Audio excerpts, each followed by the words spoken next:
Another thing that we're starting to see is with Quinshon Judkins, they're going to put extra guys in the box. They're going to stack the box because they can't stretch the defense at this point. You notice some things relative to the run game with Judkins. Take us through the long touchdown run, what you saw there. Yeah, so that's just it's a concept called power. You're pulling the backside guard for the play side inside linebacker, and then you're going to use the fullback Harold Fannin in that role in this play to lead on the the overhang, the issue there, number 21. And on this particular play, they did a good job of gapping down. Leviston 72 there gets on the backside linebacker, and you get a nice run that pops from the front side, and Judkins makes a safety miss in open field and turns it into a touchdown. So this one comes down to, and really a lot of these, you're facing 10 guys in the box, so you gotta take care of the front side.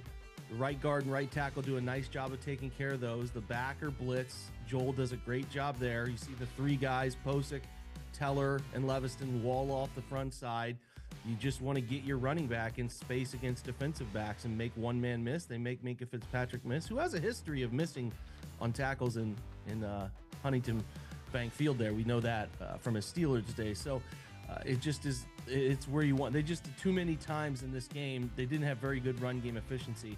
Like you said, they have a lot of loaded boxes, and I don't think the Browns really cared. They felt like they wanted to keep the run game vanilla this week before they go to New England and face a guy who knows them really well next week.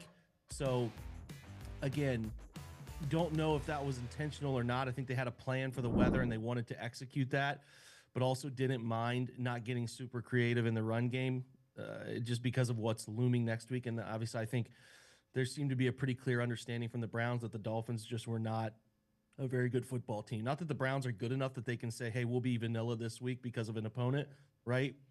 I don't think I'm going quite there, but I think the weather dictated a lot of that stuff. Like, hey, we need to get Luke Whippler ready to be our sixth offensive lineman. We need to have this plan. Tevin Jenkins coming in. Some of that stuff. So that particular play, though, a really great job by the guys up front. Miami won their fair share of them up front, but on that one, a great job of the front side to wall off. Joel does a good job kicking, and then a nice effort there from Quinshon at the second level to turn that in from a 10-yard run to a 46-yard touchdown. When you went back and looked at the run game especially, did they switch it up a little? It seemed like there were a couple of guys that pulled, which we hadn't seen a lot of. Did they do a little bit more of different things in the run game? Not really. A little more gap than zone, right, which is good. For where they're at, a bit more gap was good. But they really didn't mind inviting Miami to roll 9 guys into the box, which it's just hard to have a bunch of run game efficiency from that look. So I do think that they'll be a little more personnel diverse and spread out to try to see if they can gash New England in a different way. But it wasn't anything overly creative or different that led to, again, I don't like to do take the good thing away and look how bad it all is. But if you do take that 146-yard touchdown run away, Judkins ran like 23 times for 40 yards. It was not a very efficient run game day. They had 10 runs of 0 or negative yards. That's the most in the NFL this past week. And they also didn't have more than 3. I think they only had 3 runs of 5+.